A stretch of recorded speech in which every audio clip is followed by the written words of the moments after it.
is The Opinions, a show that brings you a mix of voices from New York Times Opinion. You've heard the news. Here's what to make of it.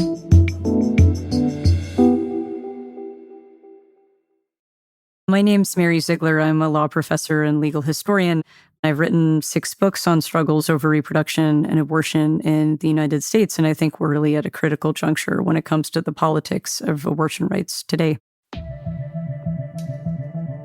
This election is the most consequential in the past 50 years because before this, when a Republican was in office, there were other constraints on what Republicans could do in terms of advancing national restrictions or bans through executive power, and those constraints are largely gone because Roe v. Wade is no more.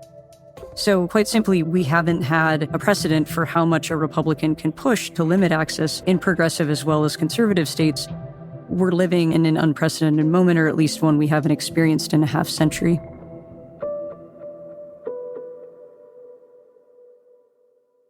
Trump, on the campaign trail, has sounded reluctant to embrace a broad abortion ban. Now, I happen to be for the exceptions, like Ronald Reagan, with the life of the mother, rape, incest. At various points, he's promised that he'll forge a deal on abortion that both Democrats and Republicans will love without really detailing what such a deal would involve. He's boasted on several occasions about being responsible for the demise of Roe v. Wade, but has also cautioned other Republicans that pushing much further, or at least talking much more about abortion rights, is politically unwise. You have to win elections. Otherwise, you're going to be back where you were, and you can't let that ever happen again. You've got to win elections. So I think all of this has left some voters convinced that Trump has returned to his former position of being indifferent to the abortion issue, or at least unwilling to go further in giving abortion opponents what they want. But I think we can't rule out the possibility that Trump is going to take much more aggressive action on abortion. At the moment, Trump's incentive is clearly to get elected. Once the election is over, Trump's incentives will be very different. He'll be thinking about his post-presidential future, and that will likely involve pleasing the people who are his most passionate supporters, and those people tend to support the strongest bans on abortion. With over 62 million Americans lost to abortion and millions of women and families wounded, the work for all of us is not over. For all of this cohort of people, the current state of affairs is deeply unsatisfying. So much good has happened since the overturn of Roe v. Wade, but we are not done. Our work to build a culture of life is far from finished. Even though there are abortion bans in place across a large swath of the United States, in part because it's so easy to circumvent those bans. People can travel out of state to seek abortions, people can order pills on the mail, and in fact, the best research we have suggests that abortion rates haven't declined at all. And that's supercharged interest in a national ban. There are 2 broad categories of things President Trump could do on his own, just for starters, that conservatives in his orbit have flagged. One category of proposal involves mifepristone, a drug used as one of the 2 pills in medication abortions. And conservatives have laid out plans to try to take this pill off the market, which of course would affect the way abortion services are offered in states across the country. And a second involves creating essentially a backdoor abortion ban using a 19th century law called the Comstock Act.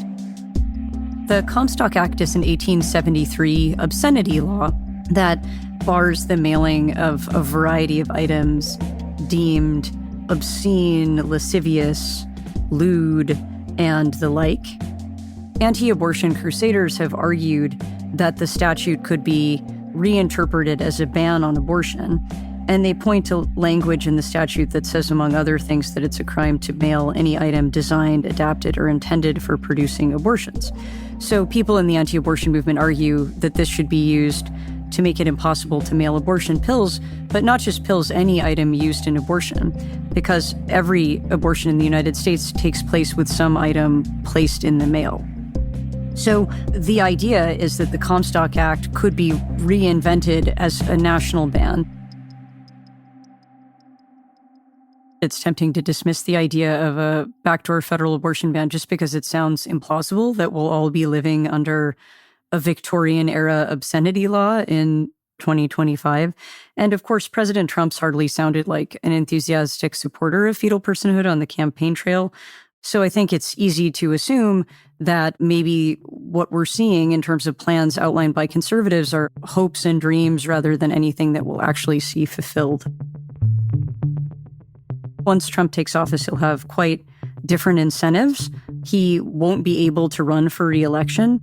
He'll have reason to want to please the social conservatives who donate to his political organizations, who would be the most likely to help secure his post-presidential future. He has a track record of pleasing people and energizing his base more than he has sought to placate the majority of American voters. And that's certainly what anti-abortion groups expect and why they've been reluctant to criticize Trump despite what he's been saying on the campaign trail. That's because I think they see what he's doing now as a short-term political necessity, and they fully believe that he'll deliver for them once given the opportunity. If plans for institutionalizing Trumpism come to fruition, the future of American reproductive rights may not be up to the voters of each state for much longer. It may be up to Donald Trump.